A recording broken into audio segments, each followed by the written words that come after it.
I now call this Bryan Independent School District workshop to order. Let the record show that a quorum of board members is present, that this meeting has been duly called, and that notice of this meeting has been posted in accordance with the Texas Open Meeting Act, Texas Government Code, Chapter 551. The time is 12:04 p.m. We want to extend a warm welcome to everyone present today.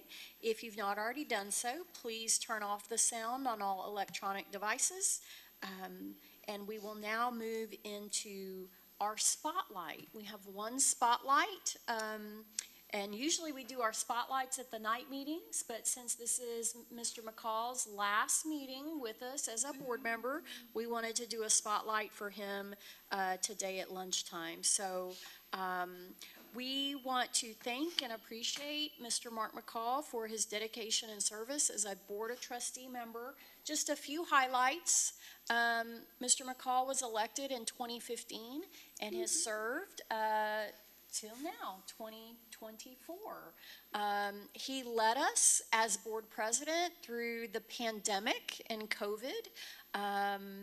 And was on our 2019 bond election, our 2020 also bond election. He was here for the departure of a superintendent and the hiring of other superintendents. So we are, as a new board member at that time, I know that was really a lot, trying to hire a new superintendent. He's also been involved in a lot of our bond construction activities. He really had a keen interest and knowledge in supporting our curriculum and our instruction, especially as it relates to technology and our career and technology programs.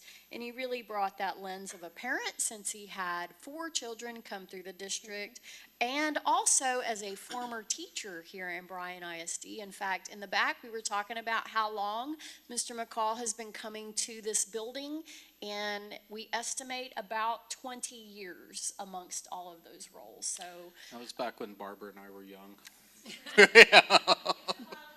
Yes.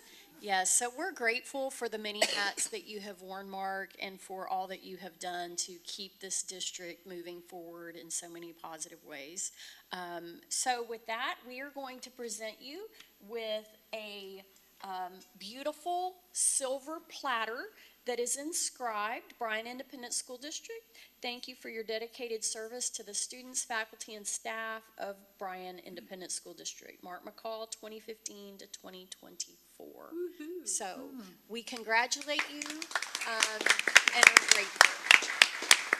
And I'm going to ask that our entire board go down and let's take a picture with Mr. McCall in front of the thing. And then his lovely wife, Carolyn, is also here, and so we will welcome you for some pictures as well, Carolyn.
It's crushed already. It'll be scratched out and then roll and then, yeah.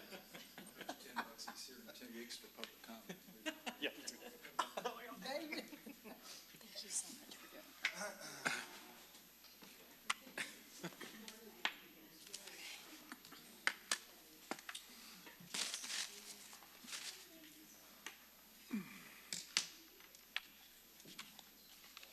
All right, we have a number of information items this afternoon. We are going to start with an update on the student information system transition to Skyward. We welcome our presenters, our Director of Data Services, Jennifer Lemons, and our Associate Superintendent of Teaching and Learning, Dr. Barbara Ibarra, as well as Julie Johnson, our Director of, remind me, Executive Director of Technology Services. Executive Director of Technology Services, thank you. Our administration has so many hats that it's not Julie that forgets what they do. It's just, y'all have, it's like, depending on what you're coming up here and talking for, depends on the title we need to stress. Well, Thank you all. absolutely. So thanks for letting me kind of share and update you guys. So just a way to kind of look back and see where we've been and where we are headed. We have completed the migration for the business system, which includes finance, HR, payroll, and warehouse, fixed assets, employee portal, all the things related to the business side of the house is complete. We are using the software wonderfully, and now we're kind of getting our experience with the software up and running at a greater depth so that we can start looking at maybe new ways to do things to give us more efficiency, which was one of the driving factors for changing to Skyward to begin with. So it's gone very well. And so looking ahead, we are now beginning that same process for our student information system. And as the slide shows, it's every aspect of our student information system. And so we have a pretty robust timeline. And really, here we are in the fall. We just lumped all of the fall together. And we will be doing, we are currently working with Skyward and planning, like, when are all the trainings going to be? And actually today we are sending them a set of our data, and that will be for them to look at and just kind of get familiar with it so that we can spend the rest of the fall kind of discussing, going back and forth, planning. Our implementation team meets with Skyward every 2 weeks, and we have had lots of productive conversations and lots of planning and ideas, getting ready for pretty much what's going to happen through the rest of the school year. I'll hand it over to Barbara now. So as we get ready to migrate all of that data and all of those processes into the new student information system with Skyward, we have to have all of our data as much as possible packaged up and ready to give them in a timely manner, which is going to expedite some of the timelines you've seen in the past and that students and parents have experienced in the past. So we talk about student registration for next year. All of that's going to move up for some a week, maybe two, but ultimately the full system of the district will be ahead by about a month by the time it's all said and done. But the customers, so to speak, of our families will experience a slight shift from the prior year, but it will be a shift. So on the screen before you, on the left-hand side of the screen, you have all of the course registrations for the different groupings of students. Obviously, we have seniors right there at the top. They're going first, doing their final course selections. My daughter is going to be a senior next year, so they're already underway. We've already done a schedule for her, getting ready for her last year at Rudder High School. And then as you go through that system and that table right there, you'll see that it goes cohort by cohort, so groups of students at a time. All of that is in progress right now, and as a cohort's getting ready to register, the families are notified, the kids are notified, and the counselors work with them. Similar to that process are all of the family events that go with course registration, where you learn, if, for example, if you're leveling up from elementary to intermediate school, you learn about all the great things that happen at intermediate school, and there are intermediate informational nights. If you're in intermediate school and you're moving up a grade level, we have lots of things like the Next Step program, which is actually a big event that's coming up here relatively soon. All of those events take place in the fall now. Some of them will spill over until January, but most will be done in the fall. hopefully, by the time it's all said and done, we will have everything ready to go by early February. But it does mean that you will see differences for those families. One other change you should probably take note of, we all should, student transfer window. Historically, we open up student transfers for families during the month of January, and it concludes around Valentine's Day. That's going to be a little earlier this year. It's actually going to begin in early December and end in late January. So a minor adjustment by about a couple of weeks, but worth noting that that window and that process will begin a little sooner. It is a pretty easy process to facilitate. If parents are interested for one reason or another, they've got a good cause to request another campus because of family circumstances, we want to hear from them. But we need to hear from them hopefully during that time frame and that window. Certainly we know changes are going to happen. After all of these wonderful things take place, there will still be changes. The data isn't set and fixed, but the most that we can get ready to go and into the new Skyward system that we can begin manipulating and working with, the better off we all will be as we transition into the new program. Right.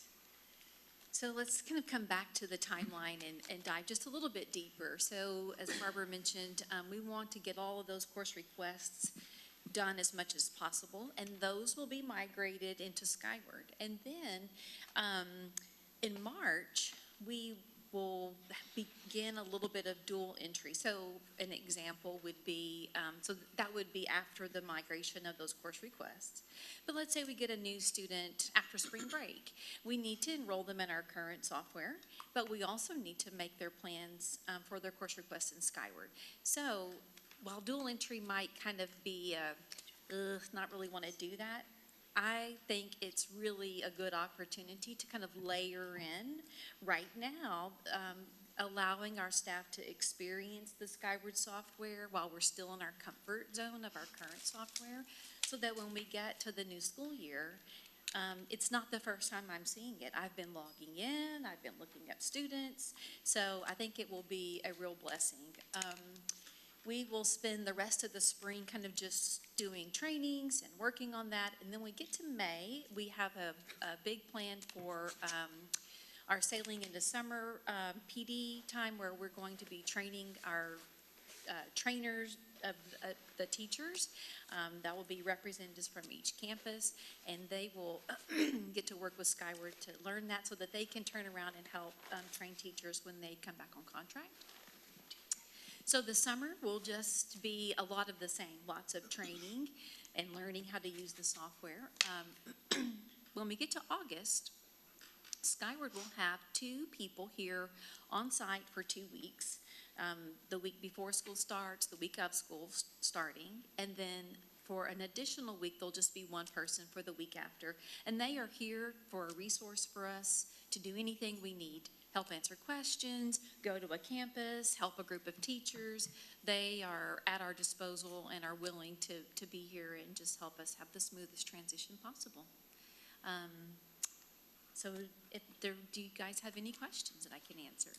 I was in the meeting, Barbara told us about this Friday, and I was really thinking, as a parent, especially those that have had kids coming through, you know, you're kind of geared certain times of the year to start thinking about certain things, and teachers, well, this is new and different. Yeah. I mean, for now, you know, things will go back to normal, but I was thinking about some ways, and tell me if I'm just, you know, preaching to the choir here, but I was thinking of some ways to get this out, starting now,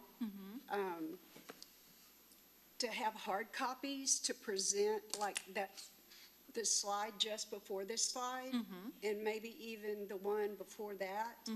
Like, we have a calendar meeting this afternoon. Right.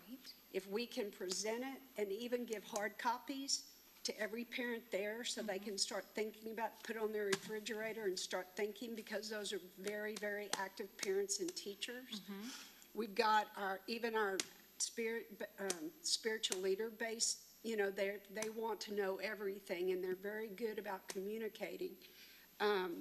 We had a parent involvement meeting last week, and the next one that we have is another good time to take just a brief time, and when we have the opportunity to present it like this, but have hard copies. I'm telling you, moms and teachers are refrigerator magnet Right. people. I think those are great ideas. And then Hugo could get our Spanish-speaking radio station and anywhere else that he could go and visit with and give a detailed explanation of this, leave them with hard copies so they can repeat it.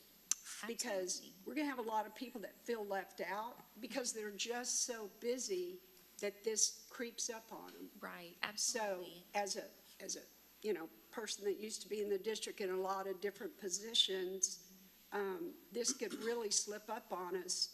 And we're gonna lose some of our most valuable people, just because they didn't accidentally understand. Exactly.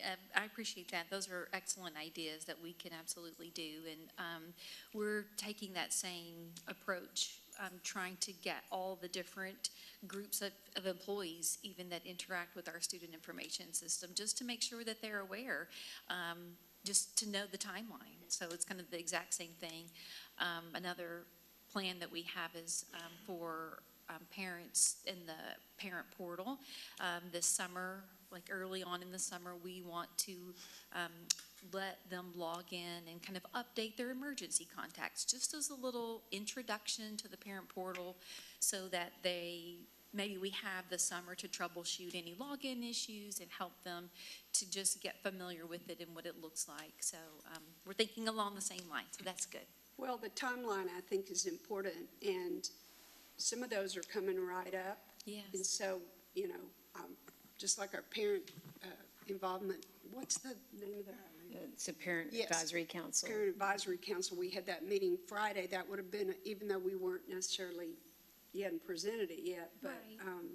anyway, just opportunities like that. And I know I sound old school, but I'm a big handout person, and so No, I think that, It's helpful to walk away from an event and have something tangible that you can go back and work through. right. Yeah. Right. And, get it into Spanish and get all our Spanish-speaking, because we'll have Spanish speakers on all these committees and get them to spread the word too. Yes, absolutely. Thank you. And Dr. Ibarra, I know Donna Willett is not at work today because they're Yes. getting ready to have a baby in the family. Super exciting for her. And I know she was probably going to share her communication plan for course selections and all the new timeline for doing that a little bit earlier. Do you have? So actually, earlier in the presentation, we looked through all the course guides. When I told you about my daughter registering, they send a message to all parents. So they do that already. That I knew she was registering because they did communicate with me. So all of the families, and by cohort, when your cohort's up, they sent a direct email to the families of those students to make sure they're aware of the process and what the process is, when it'll be completed, who will be meeting with your daughter or your son, and so that they're aware of it specifically as it pertains to them directly. And I know you mentioned the next step meeting, but this is the second annual rendition of that, targeting our intermediate students, because what we know is that planning for your future for all subsequent years of school actually starts at the end of elementary, going into intermediate. They need to know and be positioned to make those critical decisions as they enter into middle school and high school. So we're hoping for a really great turnout. I know Linda Montoya has worked really hard this year, and Texas A&M has joined forces with us, so we expect a great turnout, and your team will actually be boots on the ground that night to give them face-to-face information, and I believe handouts as well. If not, They are, I agree and- with I'm Team Ruthie with printed materials to put on the refrigerator to, make it tangible. Miss Willett and Dr. Richardson have been working in collaboration with the campuses on the presentations for each group.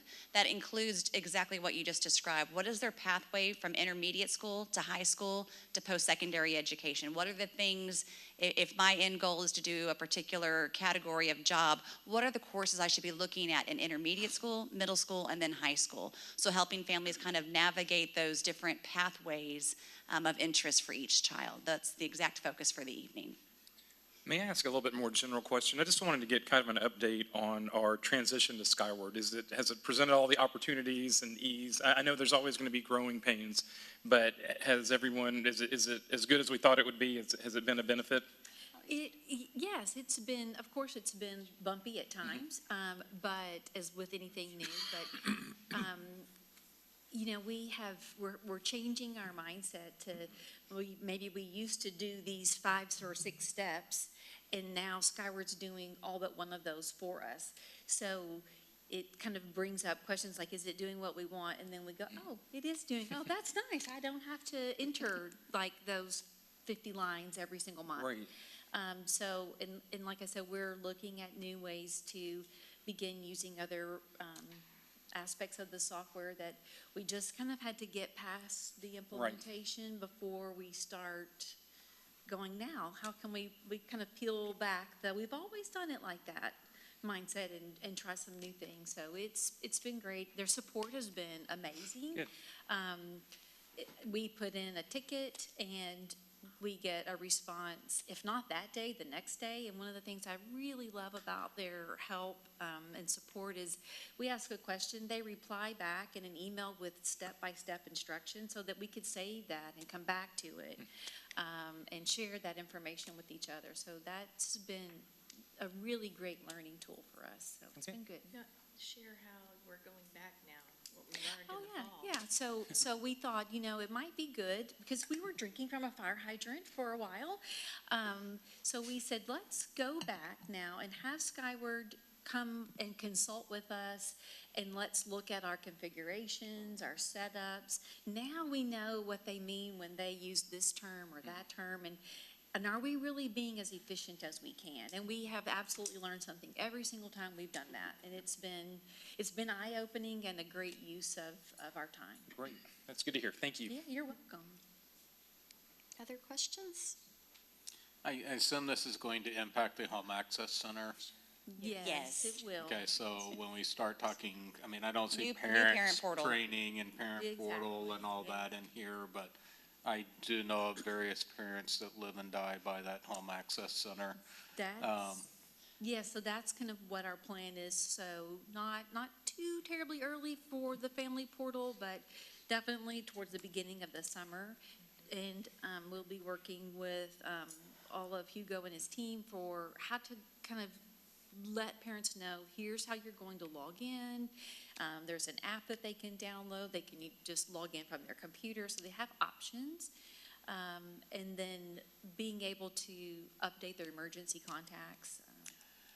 It's been a long time since I've looked at the home access center, but is there historical data that's there now that, can I see, like, if I have a 6th grader, can I see their 5th grade Like report grades in there cards. now, or? I don't think that you can go Okay, back. I don't and see a remember prior that, year. but I was just wondering if there is, It's- if that was going to transfer over, if we're transferring over all those historical records, or so it's in one system, or if we're going to be in multiple systems. We will with still data. have, we have a lot of history in our current system. So Right. we felt like it would be better to kind of leave a lot of that history in our old student information system, which is actually installed on servers on premise. So we will continue to have access to that. And then kind of start Skyward fresh, so to speak, so that we have a more seamless migration of data.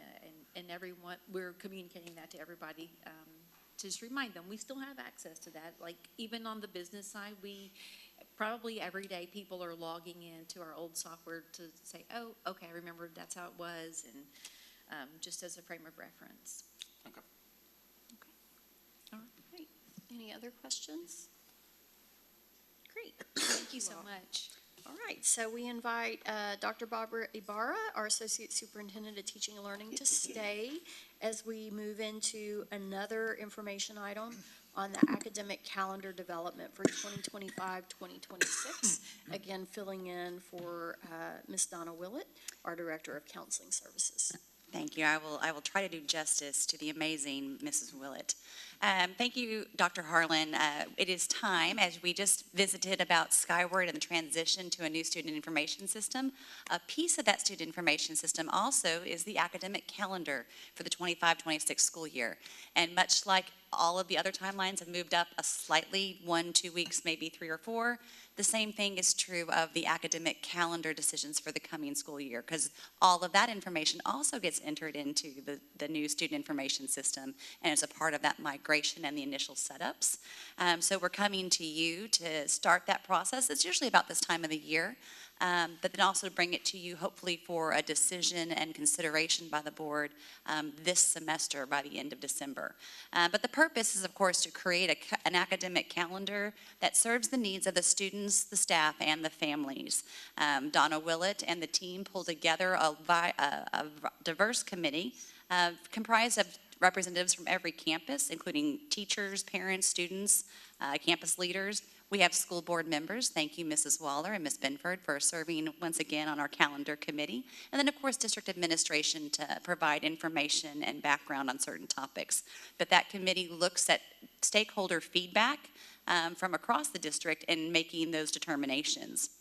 There are a number of parameters the state of Texas puts in place for all school districts. So we do have some flexibility. As the board is aware, we are under a District of Innovation plan, which allows us to choose an earlier start date than, I think it's the 3rd or 4th Monday in August. We're able to have flexibility with that, which allows us to start earlier in August to achieve one of the parameters, which is 75,600 instructional minutes. So regardless of what holidays a school district puts in place, the students still receive 75,600 minutes of instruction, with one exception. There's a PD waiver that allows us to use professional development for 2,100 of those minutes.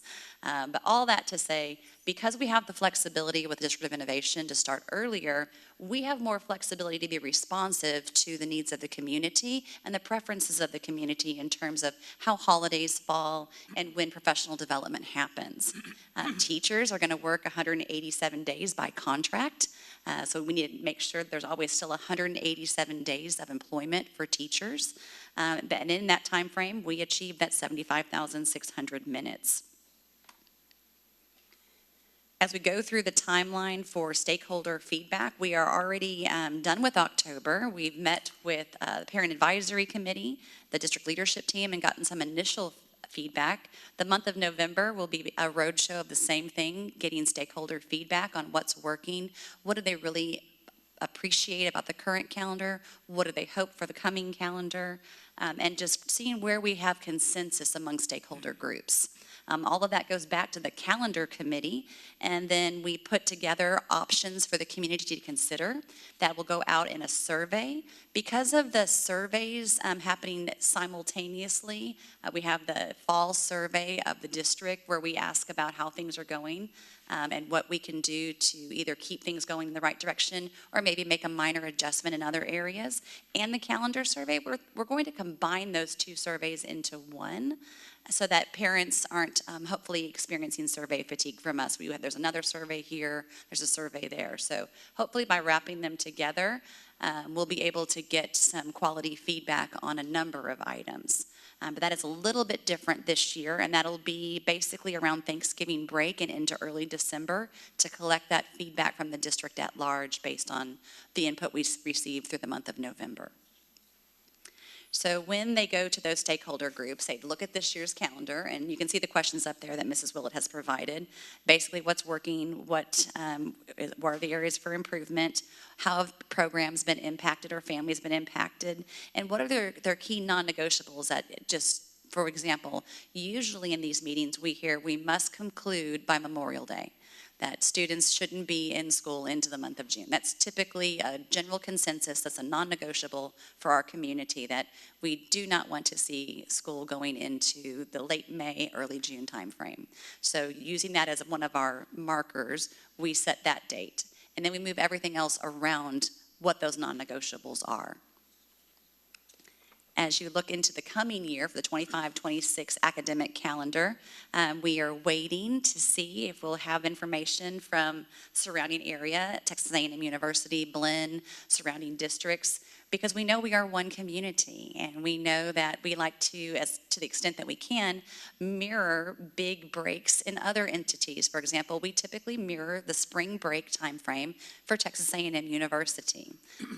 Typically, that is the week of March 16th, but March 16th falls on a Sunday.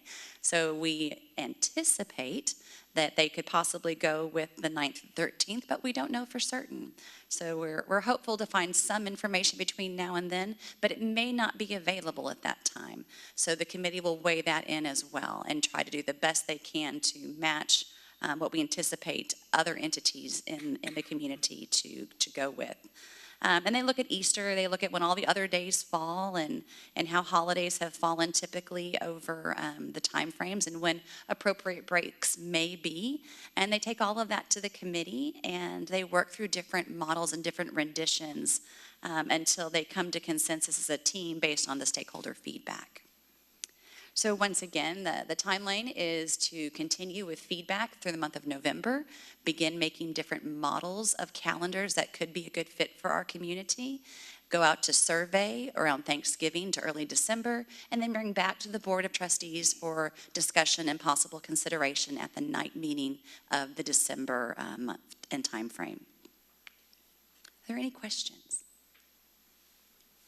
Do we have all of the, or will we have all of the TEA-based testing and dates specifically when, because we're making this calendar a little early? Yes, ma'am. They do publish them significantly in advance, but sometimes they make adjustments after the fact.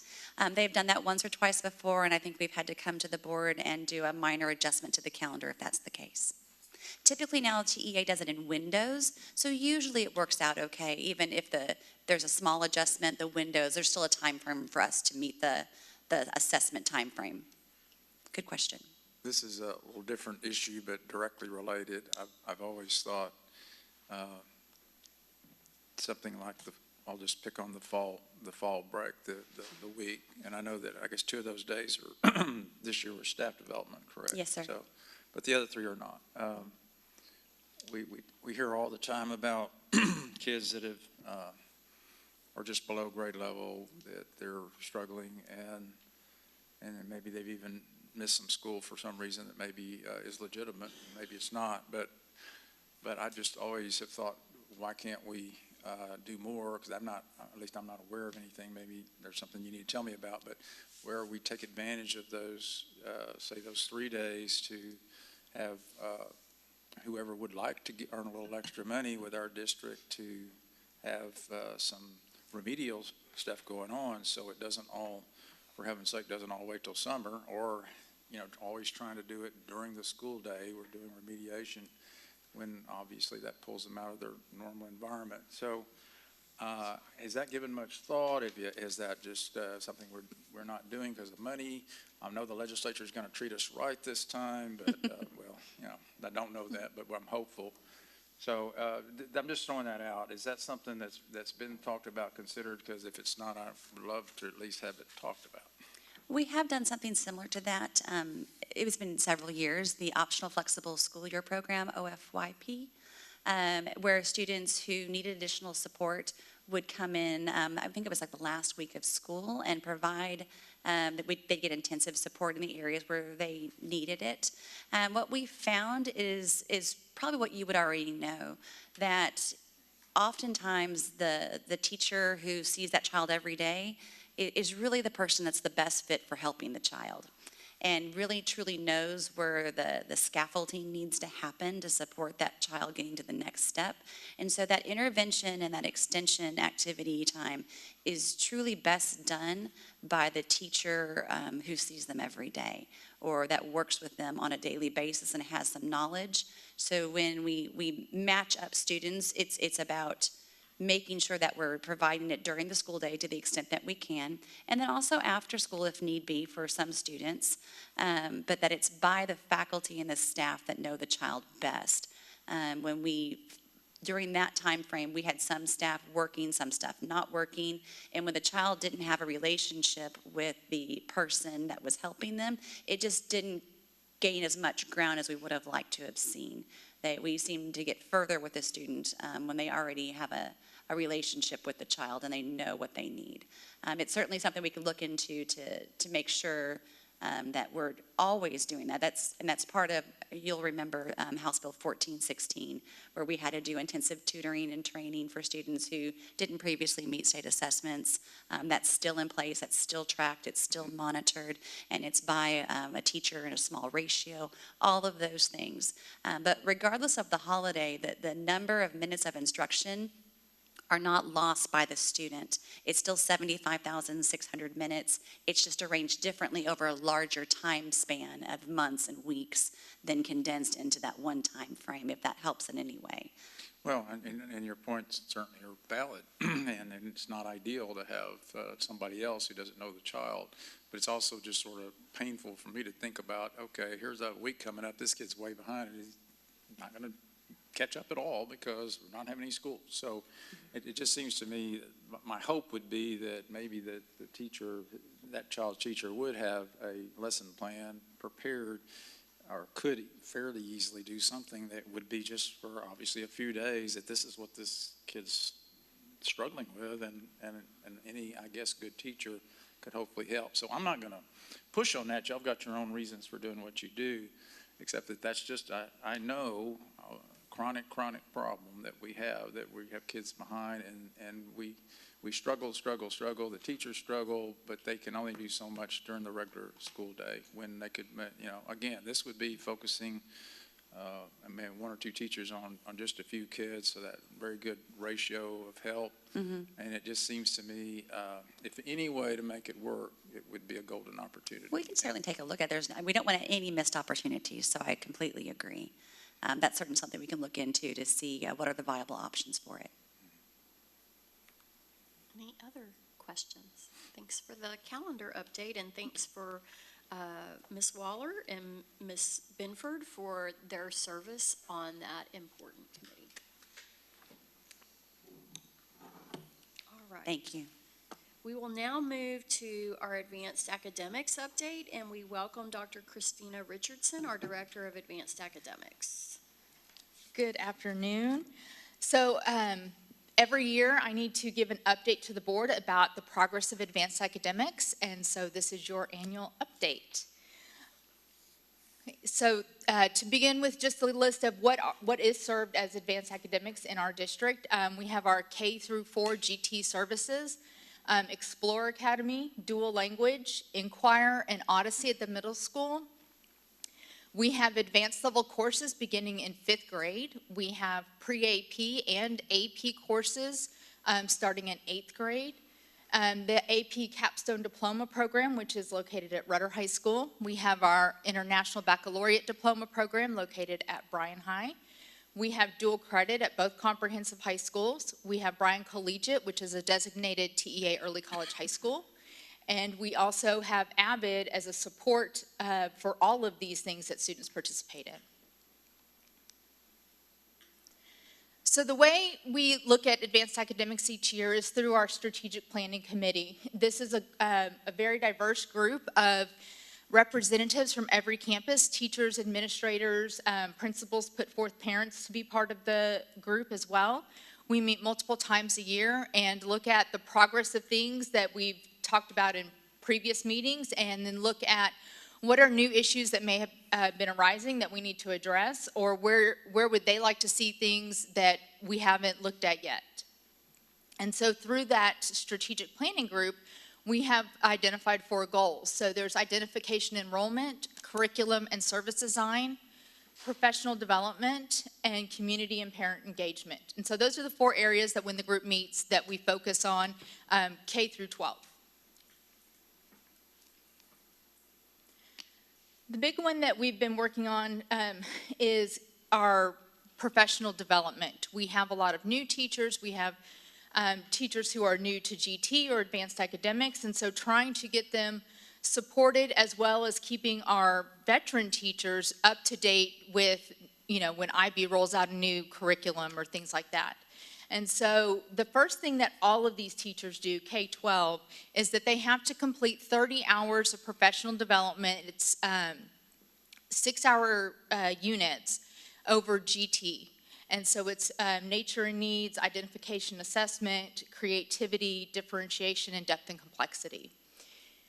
Once those 30 hours are met, every year after that, they have to have a 6-hour update.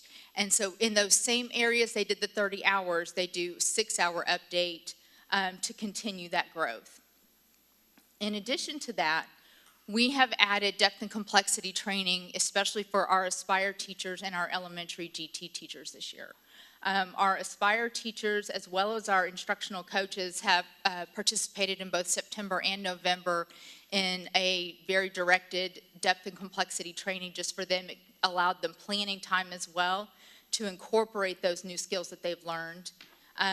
Just this past Friday was the last one. And then we have our GT specialists who work with teachers through modeling. They will go into classrooms and teach a lesson so then the teacher can repeat that. They help them create activities. They help them through planning. And then the ICs are also taking part in that as well. They're working as a team to help as many teachers as possible. And then our AP and IB teachers, in addition to the 30 hours, also are required to go to either College Board AP training in the summer or IB training in the summer. Once they have their initial training, then they go every 3 years for an update training. So this is an impact report, very, very preliminary impact report for AVID. We used ESSER funds to start AVID. We started small with Bryan Collegiate and 2 middle schools. We've now grown it to 9 campuses. And it also affects 2 sides of our curriculum.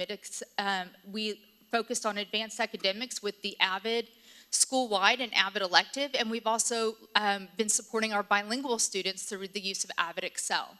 And what we are just now digging into data from last year, and what we have started to see is that we can see an impact on increased participation in advanced academics, so students just enrolling in those courses. And we've also seen improved performance on STAR and on TELPAS for those students. For our K-4 GT services, we have several different ways that we serve those students. We have the Explorer Academy, which is our highly gifted students. These are students who are scoring typically in the 96th, 97th percentile or above. Those are self-contained classrooms that students attend at Ross Elementary. We have our GT cluster classrooms at all of our other elementary campuses. Students are selected in groups of 6 to 8 kids into one classroom with that GT trained teacher. And then we also have our GT specialists who are going into classrooms doing pull-outs or push-ins. For example, right now this week, Laura Stafford, she started last week, she's actually doing moonrock lessons. She is a certified, I don't know what the right word is, but she gets to check out the moonrocks from NASA and has done the training, and she has gone around to many of our elementaries and intermediates doing lessons on the NASA moonrocks. And then the other thing that we do is help give resources to teachers. So one of the big ones is our Texas Performance Standards projects. These are projects developed by the state for GT. They're in all grade levels, K-12. They're in multiple subject areas. They're also already done in English and in Spanish, so teachers can easily pick these up and incorporate them into their classrooms. Again, the training for depth and complexity. This is not about changing the standards or a different curriculum. It's about the same curriculum they're using with all students, but taking it to a deeper level, helping students get to higher cognitive level questions. Are you pretty comfortable that we have sufficient capacity for the kids that probably qualify for instance, Explore Academy? It's just Sul Ross, right? And Yes. How many classrooms currently, do you know? There's one at each grade level, 1st through 4th. Okay. And that sounds like a pretty low number in terms of, again, spots available.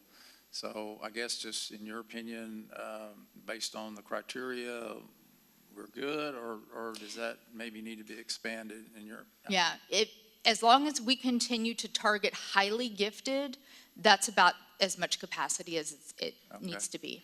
And I might as well make this other comment now, or I can save it till later, but I'll just say it now, is that this is near and dear to my heart, all the things that we're talking about here, because we had a city school meeting and And obviously our, Ms. Carabine is certainly real involved with trying to brag about our district. These things are incredibly valuable for not only the students and families, but also for our reputation as a district. So I have a somewhat of an unfair reputation. I'm a tightwad. I would Unfair.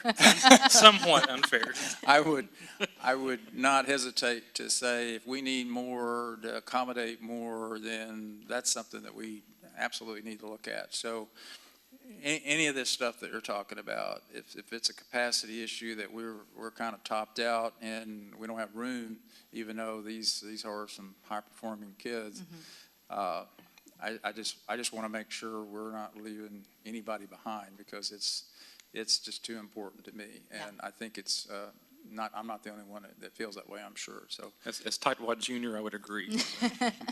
Absolutely. Well, our GT services serve kind of that top 7 to 10% of the district, whereas Explorer Academy is really serving that top 1 to 3%, those truly highly gifted students. And so that's why it is smaller only at Ross Elementary. Christina, will you remind just our community, in case they're listening, and you just started to explain it, that we do serve gifted and talented students at every single elementary and Yes. intermediate, middle school, and high school. It's just some choose to go to Sol Ross to the Explorer Academy, and I appreciate your offer. Thank you. So we will look at if there's ever an opportunity for expansion.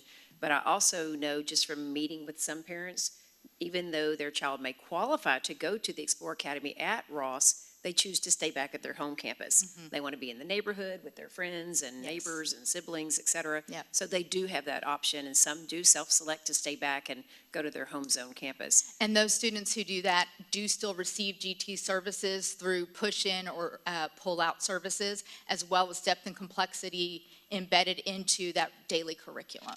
I know we can't provide transportation for everybody, but I guess if you do want to be part of Explorer, you have to transport your child, I assume. Is that correct? No, we do offer transportation You do? to Explorer. Okay, Yes, we do. that's great.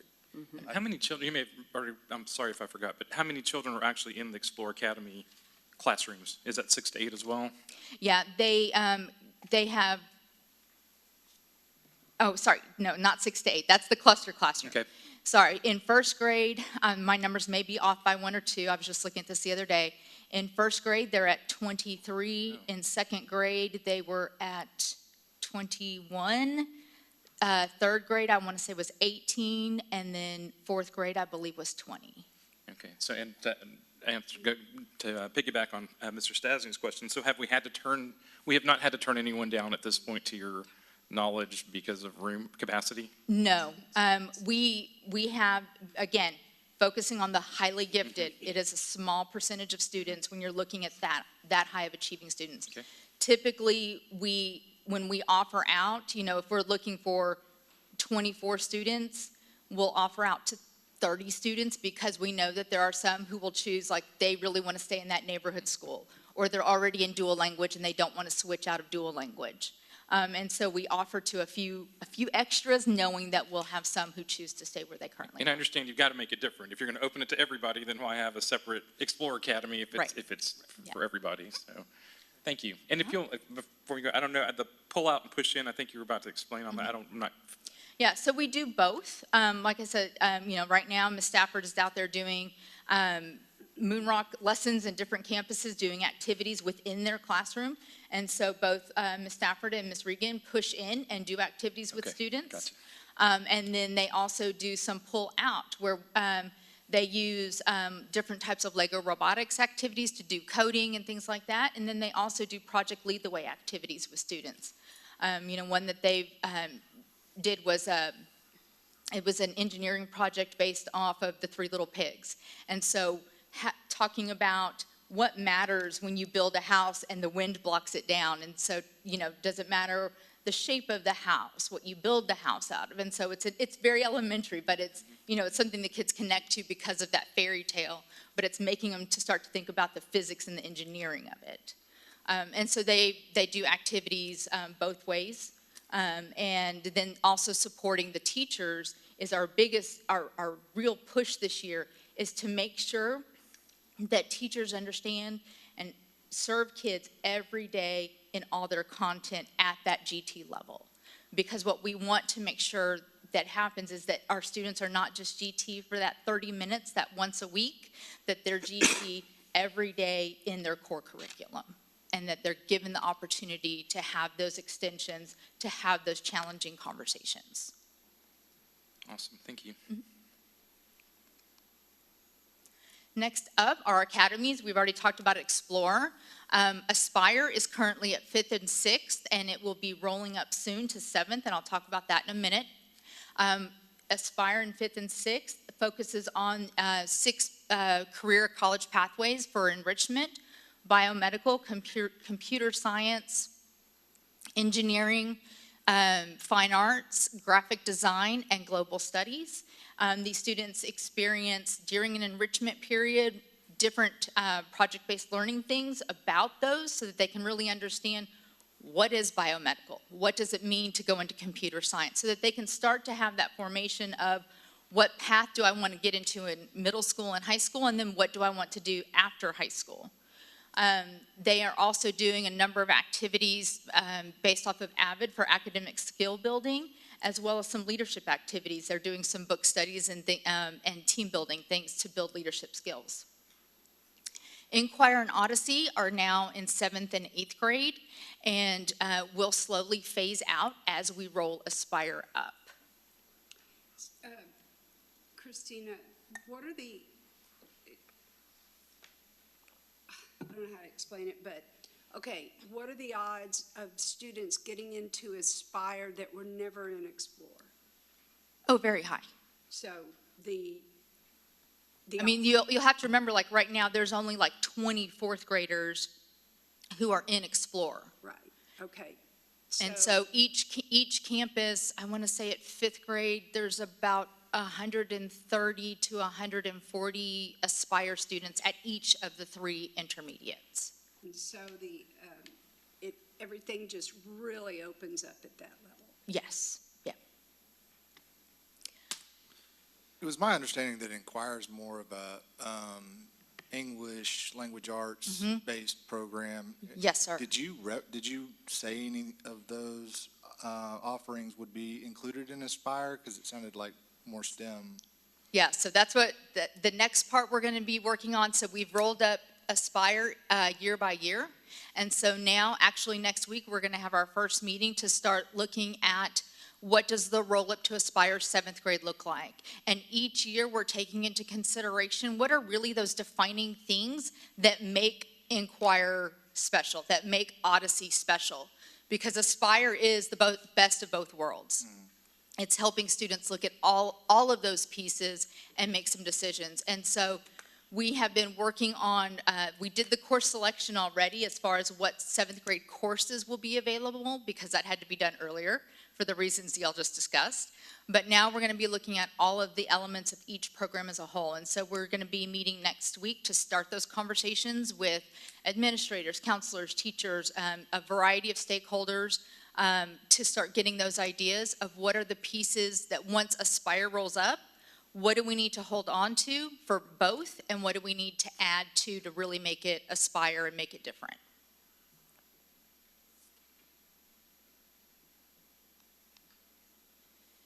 And then, as you know, we just highlighted 255 student awards at the last night meeting from a variety of all of these that you see here, these 8 different awards.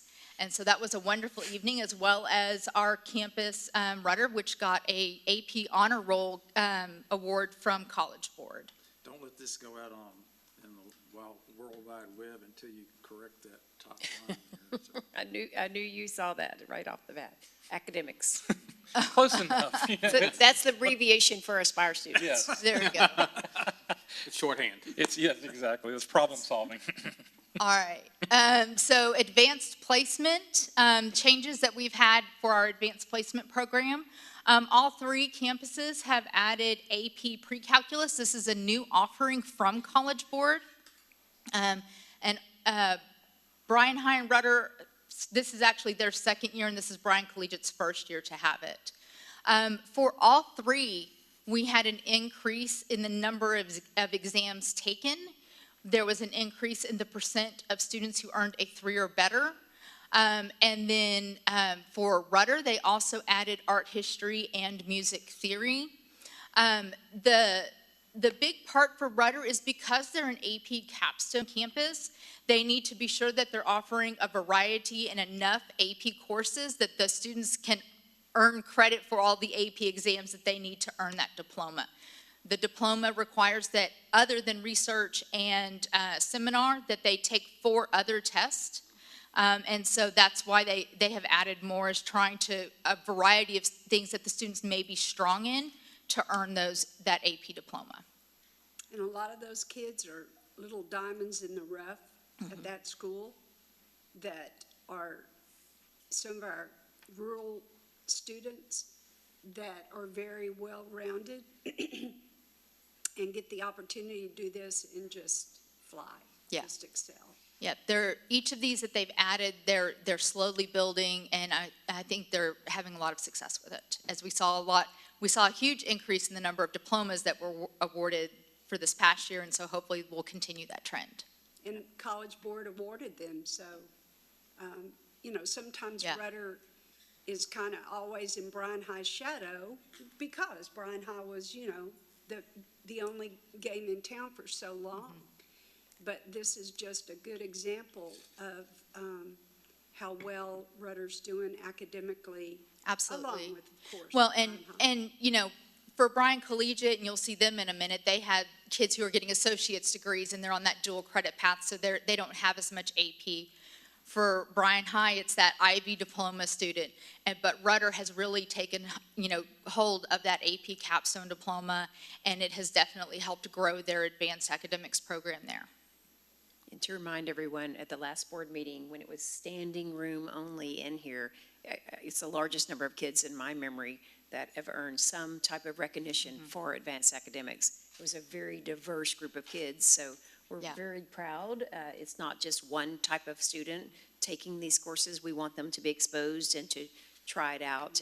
Maybe not a full load, but at least some. Yeah. So that's the goal, is participation, and I'm so pleased to see the numbers are increasing. That's a celebration.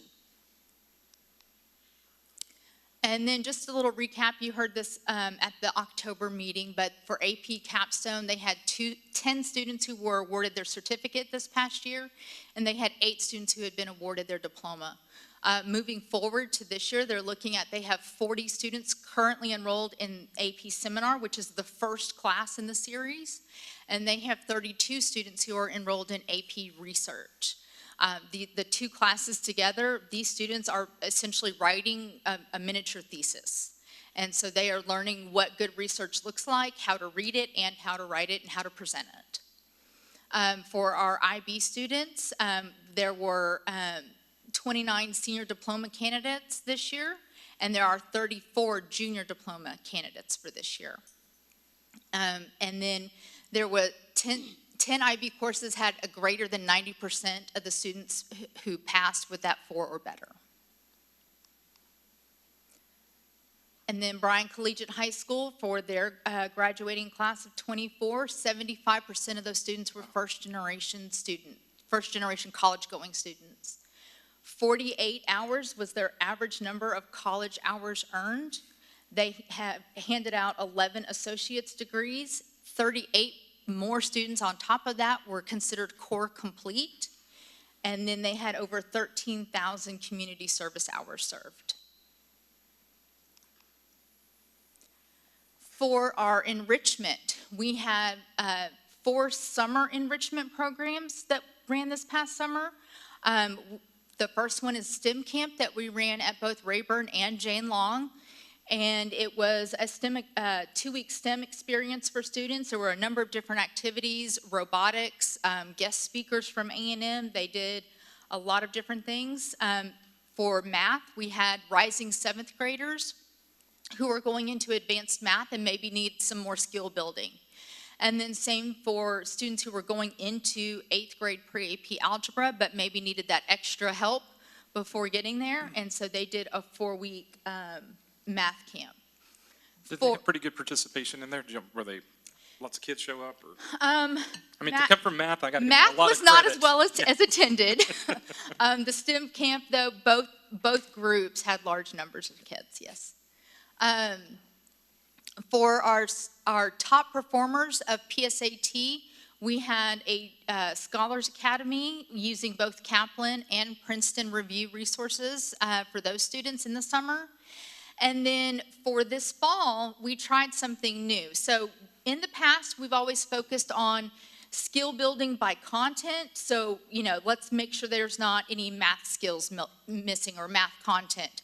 And so that's why we were using Kaplan and Princeton, was to focus on the content.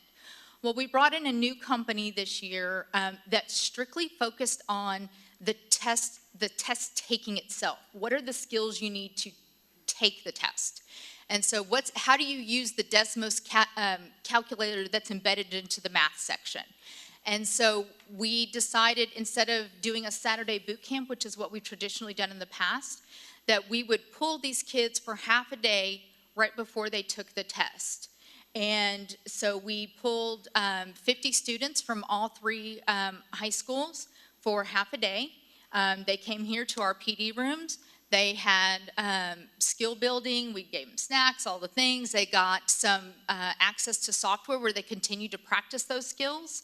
And then for Rudder and Bryan High, a week later, they turned around and took the test. Bryan Collegiate, College Board now is allowed the entire month of October. There's not a single day. So Bryan Collegiate didn't take theirs until October 25th. So the preliminary results are really strong. So I can only see right now Rudder and Bryan High. Bryan Collegiates have not come in yet. But you see lots of growth that we have not previously seen whenever we've done a boot camp. So we are really encouraged. Gear Up funded this round, and so what we are looking at is bringing this company back for the same type of thing, a half day just focused on test taking skills, but for our juniors doing SAT school day in the spring. And so that we want to, before we show everyone data, we want to get Bryan Collegiate's data in. I'm very hopeful it'll be just as positive as Bryan High and Rutter's. But that's where we're looking at next, is focusing in on our kids in the spring for SAT school day with this company. And quickly on numbers again, there's always a possibility of some hidden gems out there, so 50 doesn't sound like very many to me. So I know you're trying hard to identify those that, I guess, have a chance to really excel, but I don't know what the cost would be to double that or whatever, but once again, I just don't want to leave anybody out who might. So the groups that we'd be looking at in the spring, so it's the same, because of digital PSAT and digital SAT, it's the same skill, the testing skills that they need. So it wouldn't be the same 50 that we had for PSAT, because they've essentially already had it. We would be focusing on another group of kids in the spring, and we would let the high schools decide, a lottery or a sign up or however they want to assign that out. But I appreciate your comment. Let's talk outside of this meeting to see if we could broaden that. Yeah. I know as a mom of 3 kids, I paid a small fortune to test masters to prep my kids, because you do need to know what you're getting into when you walk into the SAT, ACT, PSAT, and all that. Yeah. So we'll see what we can do to offer more. Well, and I can say the feedback from the students who attended the half day back in October was very positive. Yes. They seemed to really enjoy it. They liked the very practical nature of it is just a test-taking skill. It wasn't over content. Is that 50 per campus or 50 in total? So in the fall, we just had 50 total, and we took basically the top 50 performers from their 10th grade PSAT, those students who we felt with a little extra, maybe we could push them into getting a commended award or a semifinalist award. Looking at the SAT in the spring, it would be different. We would work with the principals of who did they want to identify to do this potentially. And I agree with that. If we're looking at doing a lottery, it's not fair to a lot of children, a lot of students that really could benefit from this with scholarships and other opportunities, getting into schools they wouldn't have gotten to otherwise. So I would like to see if we could work with something to get everybody that wants to, again, I know it's one of those things where I would be okay with opening the floodgates to this kind of course. Excellent. We are actually meeting with our high school principals next week during our quarterly CCMR meeting to talk about that plan for the spring, how many students they would want, and see where we go from there. Because we get the same group of kids, it seems like, the top performers, but like David is saying, you miss a lot of the diamonds in the rough that could have really excelled. So I don't want to pass anybody up that is not Yeah. involved enough to be noticed. And what we were really waiting for is, with this new company, we wanted to kind of use this Make as our sure it test works. moment, like, are they, kind of put their money where their mouth Yes, is. They're that telling us makes how sense. great it is. And so, like I said, the first two campuses, we have definitely seen some positive results that we haven't seen in the past. And so I'm assuming the same will be true with Bryan Collegiate once their results come in. So that's why we want to move forward with the high school principals, talking about what could that look like for their campus, of bringing this group in. And I don't want to discount either side, but at the same time, this is advanced academics and students have an initiative, right? They have a goal. Yeah. And those kids have a desire to be there. And sometimes when you bring in and open the floodgates, you get students that show up, don't have the same desire, and they dilute the field. And that sounds negative. I don't mean to sound negative. Well, Obviously, this we want first everybody group, to we have the did select opportunity based, that wants it. yeah. But I think there's a happy medium. I think this first group, we really did just select based on scores, but I think with what we're looking at doing in the spring, we do want to open it up and not just select on scores, but at the same time, focus on kids who want to do it. Right. We don't want to It's make gotta it be a a mandatory thing that, going to get a class clown in there who kind of distracts everybody. And so I definitely think there's a happy medium between, only selecting on scores versus getting those kids who want to be in there and want that opportunity to hone in on these skills. And I just want to make sure, again, like Mark said, I understand that we don't want everybody in there, but there are kids that don't even understand, realize, and families don't realize these resources are available. And those are the ones we do not want to miss, because they can make a change, they need a chance. And I want to make sure that those students are given a chance, are given an opportunity, or given knowledge of what's available for them. Yeah. That's my concern. I wouldn't have gotten a scholarship from A&M if my principal hadn't said, David, you need to come with me and we need to go check out this Opportunity Award scholarship, and I got one. And it wasn't the highest one, but it was the next highest one. It was still a good scholarship. And it's partly because my parents, even though my dad went to college for a few years and then kind of got sidetracked by World War II, my mother never even finished high school. I wasn't really, I wasn't in a family that it was pushed. I was the first one in my family to go to college. So it was, other than my dad, of course, who didn't finish. But anyway, there's a lot of truth to that some kids are interested and are wanting to do it because their parents have really influenced them a lot, and other kids are very bright, but there's just they're not getting that kind of influence in their home life. So I think that, yes, you're talking about a middle ground, but certainly anybody that looks like a rising star ought to at least be said, hey, here's this opportunity, whether And anybody's pushing you or that not. communication will definitely be part of our conversation with the principals of how are they going to make sure that students know about this opportunity? How are they going to make sure that parents know about this opportunity? If y'all had 3 boys like my special children, I didn't always get the news from school and, had to work a little extra harder to get that news. So we want to be sure that whatever this ends up looking like, that we make sure that parents are aware their child has an opportunity to attend something like this. And I would add one more group to that, and make sure that the teachers are aware, right? Because just as Mr. Stasny mentioned, there was a principal that pulled him aside. And that happens every day with teachers. And, make sure that the teacher's not just flying by without awareness that, hey, I can recommend a student, or I can pull a student. Absolutely. So. I have some feedback. As it pertains to PSAT test taking, I think we should consider and put an emphasis on kids who are involved in extracurricular activities around that testing time, that we prioritize that day so they can go in and take the test as they're, put their best foot forward. And that's just from parent feedback from our standpoint. I know we end up a lot of times there's concerts and competitions and all sorts of things that end up happening right around that same time as well. I do get that we took the kids that had the potential for merit scholars in the next 2 years, or the ones that we took this 50 top performing Yeah, kids.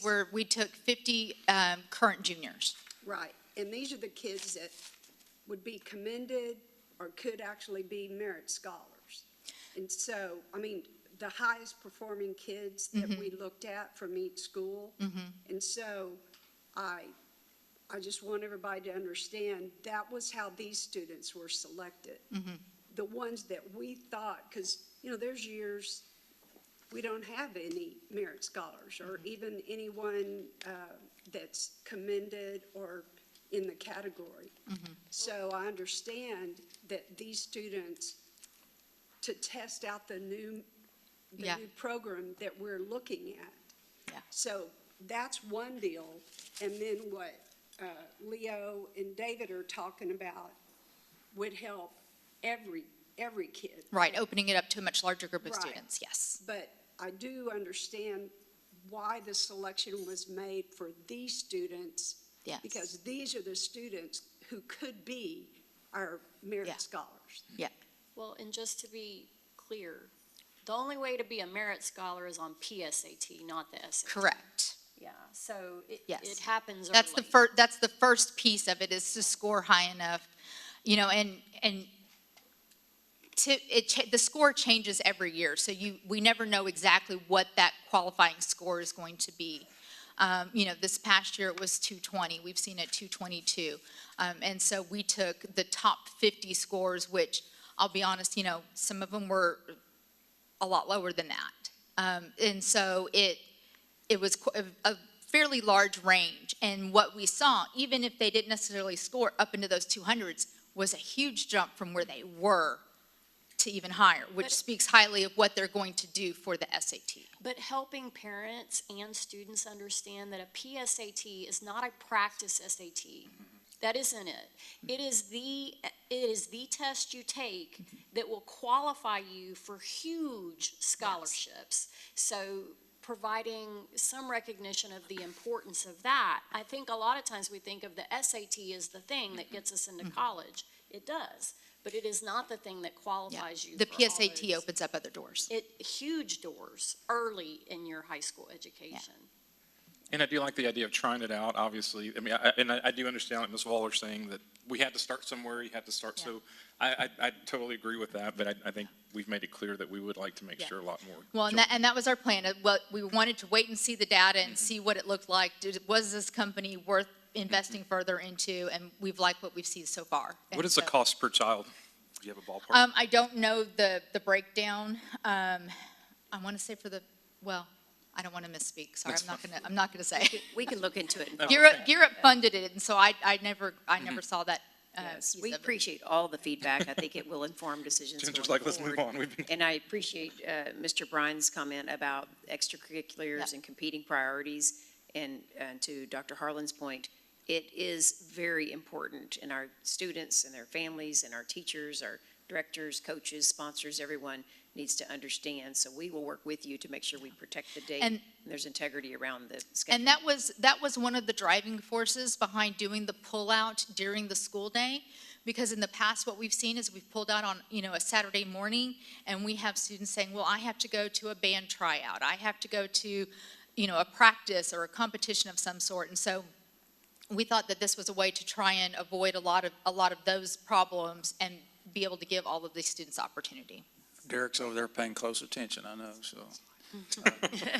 And one more thing about, it was during my tenure, and maybe, I don't know where we are right now, I gotta be careful what I say, but everybody had to pay for their PSAT, and I thought, wow, that's probably limiting in a lot of ways, and aren't we providing that now? So we are providing PSAT for all 9th, 10th, and 11th graders. Okay. So students do not have to pay any longer.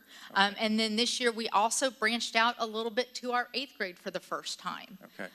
We have our Avid students and our Academy students who took it at Davila and SFA for the first time. And so that was, again, trying to start them learning the language, learning the test. It's a very different test than what they take with STAR and all the other things that they've ever taken. And so we're hoping to kind of start finding those students who are shining early and that we can encourage.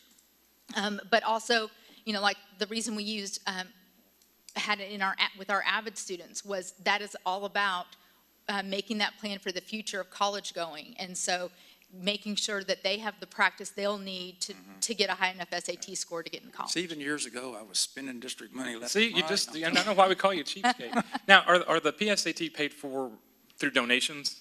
Or does PSAT, no. okay, because I know my wife worked with something with Rudder where they had a donation. No, Rudder got donations for AP exams. Okay.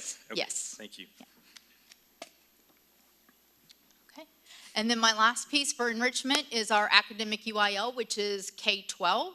And students participate in different academic events. We have an elementary competition coming up on the 16th. We have intermediate. The 3 intermediates compete against each other. Our middle school competes against not only our BISD middle schools, but also against College Station middle schools. And then high school is into the district and regional events. The other thing that my team has worked really hard on growing, Christy Regan, this has become a passion for her of growing robotics in our district. And so our K-6 robotics has really started to take off. I know several of you came to the exhibition we had at the end of last year, and we'll continue that and do it again this year, where every campus now has a robotics club that is welcome to any student who wants to participate and start to learn coding. We have various sponsors at every campus. We also have A&M who jumps in and helps in different places, whether it's training our teachers or volunteering to help students. And so it's become not only just a great opportunity for students, but also a great partnership with A&M. And that's it. Any questions I can answer that I haven't already? We already asked about 100. Thank you, great job. All right, You're thank still you. smiling, you're still smiling, that's good. Yeah, you better run while you got a chance. You got a break, you got a lull. Thank you, Dr. Richard. All right, next we'll move to our board policy update, and we're going to welcome several members of our cabinet administration. So we welcome Dr. Barbara Ibarra, our Associate Superintendent of Teaching and Learning, Mr. Kevin Besaw, our Associate Superintendent of Business Services, Dr. Brian Merrill, our Deputy Superintendent, Julie Johnson, our Executive Director of Technology Services, and I think that's everyone. Thank you, Dr. Harlan. So we're here today to go over board policy update, and you'll see obviously several members because it takes a team to go through all of the board policies because each of us represent different perspective areas of the district and of that policy. So first, the board knows this, but for people at home, there are 2 types of policy. There's legal policy and there is local policy. Legal policy is exactly what you would think. It's based on statute and case law, and it is not adopted by the Board of Trustees. It is an automatic because it's law. The local policies are where we respond to those legal requirements, where we declare the district's choice on any legal matter, and where we give authority to certain members of the district to be responsible for enacting those measures. So legal versus local. And when we look at updating board policy, there are a number of ways that this happens. First, for our local policies, we can do that at any time. Whenever we have a situation where we want to formalize it in policy and it's pertinent to that, the board can take any action regarding board local policies at any time. We have numbered policy alerts that come from the state organization that are new or different based on a new case law or a new legal statute. That typically coincides with the legislative session, but sometimes those do happen and they send out advisories. The numbered updates, which is what we're here for today, come from our Texas Association of School Boards, and that is in response to statute, case law, or statewide changes that they send to us. They update the legal automatically for us, and then they advise us on considering our local policy as it pertains to that legal update. The other thing that is possible and done by most districts is a comprehensive policy review every 5 to 7 years. We actually have that happening tomorrow. We're going to begin that. And truly what that is all of us, plus directors, some campus principals, and stakeholders come into a room and we go through every aspect of policy as it pertains to the district. And they ask us, well, what are your practices, and does policy reflect what your practices actually are? Or are there adjustments that are needed? Are there things in legal that you need to clarify differently in the local policy? And they walk us through that entire process. It has been a few years since we have done that. So we are excited to start that process tomorrow. Over the next several weeks and months, we'll be looking at each section of that policy through our board committees and taking what pertains to that committee to them for consideration and discussion before it comes to the board for consideration and possible action. But that is starting tomorrow. It's a couple-day process, and then it goes on for several weeks thereafter. And then actually at the end of the year, we do, TASB sends out annual policy maintenance things, updates and reviews. For example, as you have different, each year different positions maybe get changed or restructured, you need to update your policy as the person responsible, making sure that title or that individual is still the same person. For example, the 504 coordinator, that is the same individual, just a policy check to make sure you stay up to date with those things because those individuals are actually named in the policies. So today we are here for a numbered policy update. This is 123. And the way this goes is that we receive it from the state organization. We all break into subcommittees and pull together people who work directly with that particular topic. We look over the legal changes, and then we determine if local changes are needed based on those legal changes. And then we bring it to the board for discussion and consideration like we're doing today. Today is for information only, so that you have time to take a look at what these updates would be. This is a high-level overview. It is not every single policy that is up for a slight adjustment. Those are attached in the board documents for the public to see, as well as the Board of Trustees. That we pulled out one or two from each section to give you a high-level overview. Because it's not a legislative session, this one is relatively brief. I know there are probably 50 or 60 policies, but it is pretty minor in terms of what the changes actually are for this particular update. Any questions before we dive in? All right. We're going to start with Section A, Basic District Functions. I pulled out AIB Legal. They made a slight change here. The results-driven accountability system is separate and apart from the A through F system, but under the new legal policy, they are one and the same, and they join those two things together. So that's all this policy is doing, is it's bringing that statute together where results-driven accountability, which pertains to special populations, is now embedded in the accountability manual that is what we all think of as the A through F system. Although it is an appendix to it and it's in litigation right now, it is a part of that system. So this legal policy basically memorializes that. Under Section B, Local Governance, there were a few minor changes, one pertaining to Public Information Act and required training should the Attorney General deem there was a violation of the Act. It requires a minor policy update, so there's clarifying language there regarding that. And then one regarding the ethics and the conflict of interest disclosures. The local policy is amended to just further clarify that transparency, which thankfully with our finance department and our board of trustees is already in place here in Bryan ISD. So again, very minor changes in either one of those two sections. And then we move into Section C. Yes, ma'am, thank you. This business and support services is covered under Section C. One of the ones we pulled out here is, as Dr. Ibarra said, it's fairly light, but there's a lot of clarification and language cleanup on it. But so CCGB, economic development, that's basically removing language that was used under the previous Chapter 313 value limitation agreements.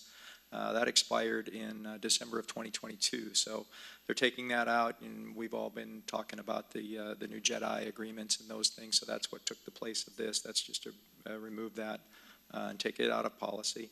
CKC emergency plans added some clarifying language to create a procedure for notifying parents. Requires timely notification to parents or guardians in the event of any violent activity or law enforcement investigation of any violent activity on campus. It's adding that to the policy, which was already in our emergency operation plans. Then CKE security personnel and CKEC school resource officers, with the addition of new security personnel, and they combined these two policies. So CKEC is now under CKE, so they're joined together.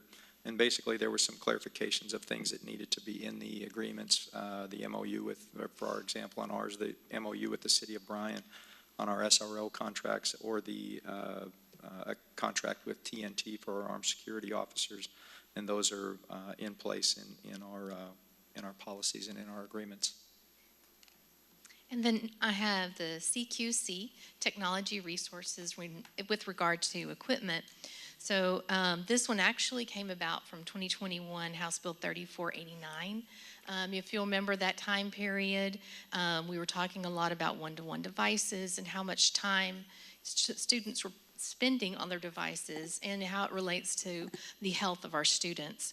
So TEA has come out with recommended guidelines, and it just says that we're going to get these guidelines posted. We do get to take that as kind of a template and make it more appropriate, so we'll be working with some committees to make it more Bryan ISD. So that's what that is. All right, into section D, personnel. There's some clarifying language regarding policy DCE that a terminated employee may request a hearing before the Board of Trustees. There used to be a different moment there where it wasn't clear that any employee could do that, and they can under contract. And employee complaints and grievances, there's just a restructuring. When they move things around, it triggers basically a domino effect in other policies. That's what you're seeing here with DGBA. Nothing substantial or pertinent really changed in there, just a restructure. And then DNA, performance evaluations. This pertains to the teacher evaluation system for the state of Texas. You're going to hear more about this in the coming months, but when we went through the pandemic and COVID, the state began utilizing and actually developing open educational resources. And under that development, they've continued, and they are transitioning to that across the state. And so with that, the Domain 1, which is about teacher planning and preparation and preparing lesson plans, if you're using open educational resources, the state believes basically that is turnkey. It is ready to go. And so instead of what are your lesson plans, it's how did I internalize the lesson and understand it to be able to deliver said instruction.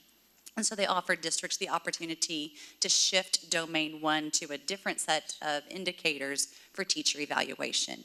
We are not currently transitioned to open educational resources, that many have not been approved by the commissioner as of yet, so we are not there yet. But it is something that as we move forward with the adoption process, which all of those proclamations are a little different moving forward, it will come back again, and we will be discussing it with the Board of Trustees as it's pertinent, as it's pertaining to the time. Well, before you leave this, Certainly. go back. Mhm. The top one, I just want to be clear, it says legal policy, contract. no changes. Is the local policy just redundant? The legal policy is that an contract employee may request a hearing before the board, or is that just something we do as a local policy only? So TASB recommended the clarifying language across the state that any contract employee could request a hearing, not just a Chapter 21 contract person. And so they said the legal didn't change, but everyone's locals need to be updated to give that clarification. It probably came through Commissioner's Rule, if I had to guess, that there was a moment where it was pertinent and they were able to request a hearing. So TASB put out the alert that we needed to add that clarifying language. But we're not adding a right, we're just clarifying. Clarifying, yes, sir, that it's in alignment with the legal policy. Okay. Yes, sir. Section E, instruction. We have a minor update to homebound instruction. Typically, homebound instruction is due to medical circumstances, physical medical circumstances, but again, clarifying language is recommended here to include psychological conditions as well, so that has been added across the state. And then policy EFA and EFB, they were EF, they've split them out. and then added some clarifying language and some timelines to the, as far as asking for reconsideration of books, having access to the materials. And what's nice is we had already updated our guidelines and have them posted on the website to match this coming out. All right, minor clarifying as well, when you look at section F and section G, there are minor changes that they've recommended for our local policy to align better with our legal policy. So our first one, F and G, has to do with the new structure having to do with complaints and grievances. And so truly it's just a minor language change that matches the local policy with the legal policy. And the same thing with G when it comes to public complaints. And so they've gone in and just made recommendations to make minor language changes to match both. And that is update 123. Any questions we can answer for you? High level, high level. And I know you mentioned it with the review, but I'll just reiterate it. As we go through the policy review with potential for refinement, we will update the committees as applicable. So if it's a teaching and learning, the E-series, it would go to the teaching and learning committee. If it's a policy related to finance, we would take to finance, et cetera. And then, of course, come back into the boardroom throughout the process. Because ultimately, if we do anything to local policy, you would have to review and consider approval. Thank you for the high-level update. Thank you. And stay tuned, because the legislative years, they're usually massive policy revisions. So those are the big years. Yes, This was a tiny year. it won't be a short list. Thank you all. All right, I think last but not least on our information items is elementary family participation incentive. We welcome our Deputy Superintendent, Dr. Bryan Merrill. I'm excited. Clay, would you put the flyer up real quick? Very excited about kind of marrying a couple of different projects that we've had over the last year. You'll remember the Silver Card, which allowed all of our senior citizens to get into events free. Ms. Carabine extended that with a great idea of going down into our elementary students and allowing them and their families to get in free. So on November the 13th, we're going to roll it out with our principals, where we give them basically an elementary credential. And I'm giving you an expanded version, maybe one that was, 2 or 3 months into it. But basically, they're going to get an ID card. So every student, every elementary student, Bryan ISD, is going to get an ID card, and they're going to put their name on it. And what it says on the back is that they are allowed, them and 4 or 5 other members of their family are allowed into events for free. Not where we necessarily serve food, but like a middle school basketball game, high school basketball games, soccer games, those types of events. And so they're going to be allowed into them for free. We're hoping to be able to build our community involvement and allowing, hopefully, any financial obstacles to just disappear so they're able to attend. And we saw great success with this, not only for the Silver Card, but also the Ambassador Card. I walked up on a young man that was so proud of the fact that he had a card and he was getting his family in for free. And it was just really a proud moment for myself, to be completely honest with you. And the young man was just, had it, pulled it out, and got his entire family in for free. So it was fun, no doubt. He had it in his pocket. He did think that led to also got food for free at the tailgating event. And my wife happened to be standing there, so she called me over, and then he did get food for free, but everybody else paid for it. So anyway, we had to clarify what did or did not qualify as an ambassador card. So we're going to make sure we get this as well. So we're taking this idea, and we started the year with tailgates, and the idea was to maybe have one event for every extracurricular activity, so soccer, baseball, whatever. When SFA plays Davila in basketball, girls and boys basketball, we'd have a tailgate, if you would. But we've decided to call it ribbon rallies. And so what's going to happen is that those events, they can get into all the events, but at those events, if they show up, we're going to have a ribbon waiting on them. And so the teacher doesn't have to do anything. The front desk or the people taking the tickets will give them a ribbon.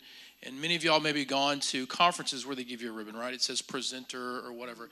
We've ordered them, and they're specifically for the event. So it'll say like Ranger Soccer, or it'll say Empty Bowls, which is an activity that we do, or Art Fest. We have one for the African American Museum. If they go during Black History Month, they can go and get a ribbon for that. And what happens is they accumulate these ribbons. So they'll go to the events. They've got the lanyard that they'll keep either at the house or in their bag, or their mom and dad will help them keep it. And they just stack the ribbons up. And then when they get 5 ribbons, they'll be able to go to their principal, and they've got pins. And you'll notice that we've got pins that we'll be able to give them. And so you can order anything off of Amazon at this point fairly cheaply, to be honest with you. So we've ordered pins, And then, certain board members, maybe all the board members, and Ms. Carabon will get the die-cast pins that they might be able to trade. So we've taken the Disney idea of trading pins, and we're going to obviously introduce it here in Bryan ISD. And so we've made a list right now of about 25 different activities that we're going to have throughout the year. The only role that the teacher is going to have is to hand out the lanyard and the card first, and then that'll be it. Everything else will be taken care of in and around them, but hopefully the kids will be able to bring them and celebrate and show off their tags. And again, it's free. They don't have to do anything. Parents don't have to pay anything. Just show up to the event. So we're incredibly excited about it. We do believe that hopefully the kids are going to get behind this. Again, on November the 13th, we're going to give the principals kind of their care package that they'll take back to their campuses and then hand out. And then as the year progresses, we'll have the various ribbon rallies that we'll advertise. So we'll send out flyers to the families, to the schools. They'll advertise for the month, the ribbon rallies. Ms. Carabine can include it in her newsletter. But it's just a way of building that family and community involvement, really in aligning what we're doing with our events. So the campuses can even add their own ribbon events. So if Johnson or Jones or Kemp or whoever, they want to add a ribbon event, they can buy the ribbons and then hand them out to the kids as they show up. So we appreciate the opportunity to be able to do this, and we're excited for what it's going to do. Our very first ribbon event, even though we haven't handed it out, they'll get a ribbon before they get their lanyard or their credentials, is the dance that's coming up this Saturday. So we're very excited about it. And we've got Dancing Under the Stars on Saturday, and we've got a spot for y'all if you would like to come for sure. So any questions on this initiative? I love the idea. I have one minor concern. It sounds like there's not really a record keeping or whatever on this, so kid's going to lose them, somebody's going to grab it and run off with it. And so are we going to just kind of take their word for it if they've got something and say, hey, I lost it or somebody took it? Yeah, that's a great, I don't really have an answer for it because we're going to hand them out as they come in. So we can make up for it, if you will, and give them what they need for sure. But we have kept up with this one. I just don't know how we'll keep up with them at the games. The idea is just to simplify it, so as they walk up, we just hand it and then we move on with life. So it's not anything the teacher has to keep up with, the principal has to keep up with. So we can back it up. It's honestly not that expensive for these things if a kid loses it, we don't want to just break their heart. Maybe have them put their name on the back when they get out. Oh, there's a place for their name. Okay. Yeah, on the ID tag. How are we rolling this out? Like, again, Hugo, you're going to be on the radio. Yes, ma'am. Hugo, she must not think you do enough work. So we've got the flyer that we're going to hand out, and then on the 13th, we actually have, I think it's our Safe and Civil Schools meeting, and so I'm going to keep the principals back for a quick 15, 20 minutes, and they have a care package that rolls it out. And so they've got flyers that they're going to send home. So every kid's got a flyer that they take home. They get the lanyard. And then over time, hopefully, we're going to put out promotional videos. So we would love to be able to do that and just hopefully advertise the heck out of this so that they show up. Yeah, you remind them of the little pep rally you held at. We did, yes, ma'am. We held the pep rally. We held it at Bowen, and we did get them all up, and they had their ranch rally. So we also worked with so we instructed them there. We'll be happy to show up to any campus and explain it at their meetings, wherever they have. And then we also worked with the junior ambassador leaders. So we had them last week that we explained it to them, so they're going to go back to the campus and be able to do it and explain it. So it's going to take a little bit of time, but I think overall, once they start seeing the ribbons, then they see the pins, hopefully they'll figure it out. And again, it's free, so they just show up and then we hand it out, and then they're able to add to it. So I mean, hopefully we got a long train or tail that they'll be able to deliver with a bunch of pins. Yeah, it's a simple concept, It is. but we did it wanting our elementary families to get involved as early as elementary. Yes, ma'am. A lot of families don't understand all that we offer and all that we do, and then they wait until middle school or high school to think about getting involved with extracurriculars, et cetera. So this is the perfect way to get them out there and to have a front seat for all that we do with fine arts, athletics. I mean, you name it, we're going to come up with signature Art events. Fest, C-Tech, we bought one for C-Tech, so we're Yes. hoping to do something out at C-Tech. We bought one for Mary Catherine Yes. Harris, all of those opportunities to be able to get their kids to go, just to learn what we do, to expose the wonderful opportunities. I used to joke that my son, my oldest, never had any concept of high school because especially around here in Bryan College Station, he had his elementary school and then A&M.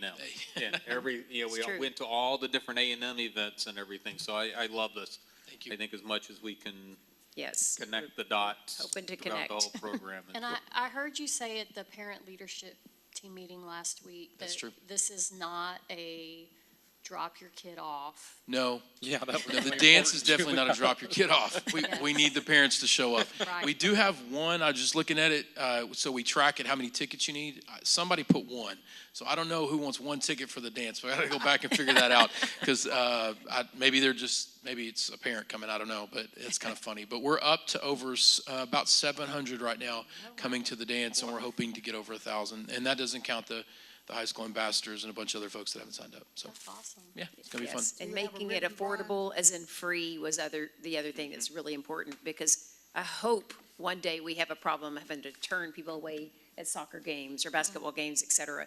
But there's typically more than enough room to accommodate our families, and this is, I don't know, a shot in the arm for culture and climate and family engagement, It's exciting. Yeah, I participation. think it's great. And hooking them when they're little, because we want them to grow up and want to be a Bryan Viking or a Rudder Ranger or a Collegiate Panther. So there's no better way than having them take part in what we do. What about one, Brian, when they come to the board meeting? Do the Yeah, pledge. we could do that. It's a You know great what? idea. That's a great idea. That's a great idea. Students come to do the pledge. It's a great idea. It's a great idea. All right. Thank you so much, Dr. Merrill. You get a ribbon and you get a ribbon. Yeah, they're going to be asking retroactively for ribbons, so. Wow. Yes. We're going to put them under the chairs like Oprah. All right. Citizens may make comments about topics relevant to district business. Topics should be limited to 3 minutes, and comments concerning specific students or personnel will be heard in closed session. Ms. Lee, do we have any comments? No. Thank you. So we will move into our items for discussion and our action.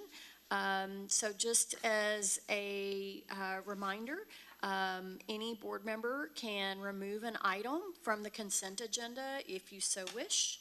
But if there aren't any concerns, I will entertain a motion to approve. I move approval of all the items listed on the consent agenda. Second. Thank you.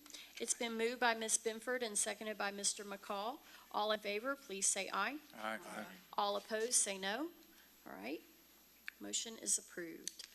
All right. The board will now convene in closed session to discuss the following items as allowed by Texas Government Code, Chapter 551.074, .071, .0821, and .087. No voting will take place in the closed meeting, and any action the board wishes to take as a result of discussion in closed session will occur after the board reconvenes in the open meeting. The time is now 1:46 p.m. Felicia, you could have let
convened an open session at 2:56 PM. No action was taken in closed session, and there being no further business, the meeting is now adjourned. So